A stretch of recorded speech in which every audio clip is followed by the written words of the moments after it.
हो रही थी। उसका एमसीए का आखिरी पेपर था। वो अपनी माँ से कह रही थी, माँ मेरा पर्स कहाँ है और मेरा फोन जल्दी करो ना, अगर लेट हो गई तो मुझे एंट्री नहीं मिलेगी। उसकी आवाज़ पूरे घर में गूंज रही थी। वैदेही की माँ कटोरी में दही शक्कर मिलाते हुए बोली, बेदू तू बहुत लापरवाह है, अपना कोई काम खुद नहीं करती, बस माँ माँ करती रहती है। पता नहीं जब शादी हो जाएगी तब पता नहीं क्या करेगी। और उन्होंने दही शक्कर को चम्मच में लेकर वैदेही के मुंह में डाल देती है। वैदेही, अरे माँ आप भी शादी शादी करती रहती हो, मुझे नहीं करनी कोई शादी वादी, अब मैं चली, जल्दी मुझे ऑल द बेस्ट बोलिए, बाय माँ, बाय पापा। वैदेही पूजा घर में जल रही आरती पर अपना हाथ घुमाकर अपने सिर पर फिराया, फिर अपना बैग उठाकर घर से निकल गई और अपनी स्कूटी में अपने कॉलेज के लिए रवाना हो गई। वैदेही अपने माता पिता की इकलौती संतान थी। उसके पिता सेना के रिटायर्ड अधिकारी थे। गोरा रंग, खूबसूरत बड़ी बड़ी आंखें, दाएं कान में काला तिल और कमर से ऊपर बाल, सामान्य से ज्यादा खूबसूरत थी।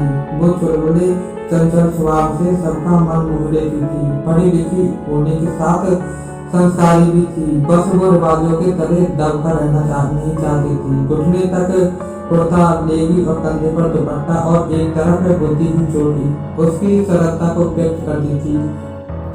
वैदेही कॉलेज पहुंच गई। एग्जाम खत्म होने के बाद सभी दोस्तों कैंटीन में बैठकर आगे जीवन की बातें कर रहे थे। वैदेही की एक दोस्त बोली, बेदू तू बता, जब शादी करेगी तो कैसे लड़के से करेगी? वैदेही, मैं पढ़ी लिखी हूँ तो मुझे अपने पापा की तरह नौकरी पैसा व्यक्ति से शादी करूंगी, ऐसा जो मेरे हर फैसले की ओर मेरे काम की कदर करे, और ये तो सिर्फ वो ही समझ सकता है जो खुद उस स्थिति में हो। वैदेही हमेशा से ही एक ऐसे हमसफर की कामना करती थी जो उसके साथ कदम से कदम मिलाकर चल सके, उसी की तरह ही पढ़ा लिखा, स्मार्ट, मॉडर्न जैसे आजकल के लड़के होते हैं। जब वो घर पहुंची तो उसके पिता ने उसे बुलाया और कहा, बेदू तेरे एग्जाम तो खत्म हो ही गए और अब तू तो फ्री भी है, तो कल हम अनंतपुर चलेंगे, वहाँ मेरे बचपन के दोस्त बलबीर सिंह का घर है। वो तो अब जीवित नहीं है पर उसकी पत्नी और बेटा वहाँ रहते हैं। वैदेही पर पापा अचानक प्लान बना लिया।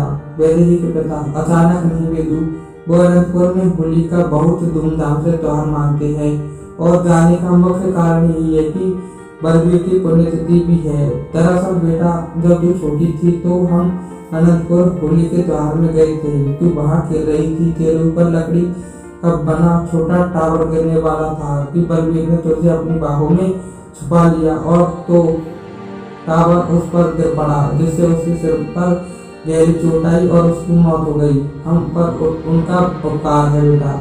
वैदेही को यह सुन बहुत दुख हुआ और अगले दिन सब अनंतपुर के लिए रवाना हो गए। अनंतपुर पहुंचने पर बलबीर की पत्नी ने उनका बहुत स्वागत किया।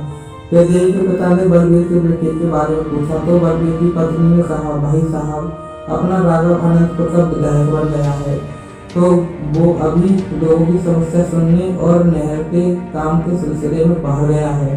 कम उम्र में पिता के गुजर जाने के बाद उसने सारी जिम्मेदारी अपने कंधे पर उठा ली। सारा कारोबार तो संभाला ही और अपने पिता की ही तरह राजनीति से जुड़कर लोगों की सेवा करने लगा। बस आता ही होगा वो।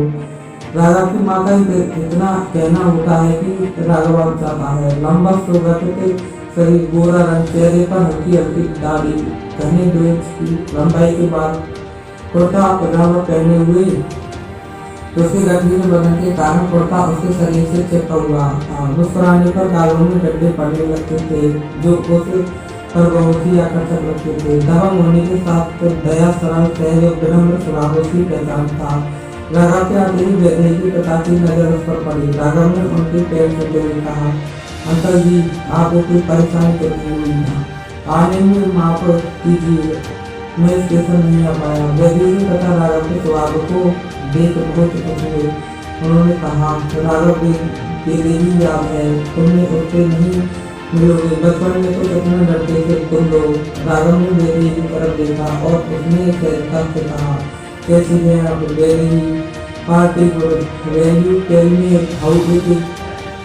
going now out to Val telling that you are Emily great. Vaidehi चुलबुले पर देखा। राघव पिता का सहायक काम घुमाने और गाने के कारण परिवार की जिम्मेदारी संभालने में इतना व्यस्त हो गया था कि उसने हिंदी माध्यम से 10वीं तक की पढ़ाई कर पाया। उसे उतनी अच्छी इंग्लिश नहीं आती थी। उसने वैदेही से बड़ी सहजता से कहा, आप अगर मातृभाषा में बात करेंगी तो मुझे सहज महसूस होगा। दरअसल मुझे ज़्यादा अच्छी इंग्लिश नहीं आती। वैदेही ओह सॉरी, मैं ये पूछ रही थी कि आपका काम कैसा चल रहा है। और वैदेही चुप हो गई। राघव बहुत बढ़िया है, हमारे यहाँ नहर का निर्माण शुरू होने ही वाला है जिससे किसानों को फायदा होगा और नहर बनने तक मजदूरों को रोजगार भी मिलेगा। राघव ने अपने प्लान के बारे में बहुत ही एक्साइटेड होकर बताया। राघव से वैदेही के पिता बहुत ही प्रभावित हो रहे थे। रात में सब बड़े खाने के बाद बैठे थे। वैदेही के पिता ने राघव की माँ से राघव और वैदेही की शादी की बात की। दोनों परिवारों को यह बात बहुत अच्छी लगी और उन्होंने राघव और वैदेही की शादी करने का फैसला किया। तो दोस्तों कैसी लगी वीडियो पसंद आई हो तो वीडियो को लाइक करें और चैनल को सब्सक्राइब जरूर कर लें क्योंकि आने वाली वीडियो की नोटिफिकेशन सबसे पहले आप तक पहुंचे। जय हिंद, जय भारत।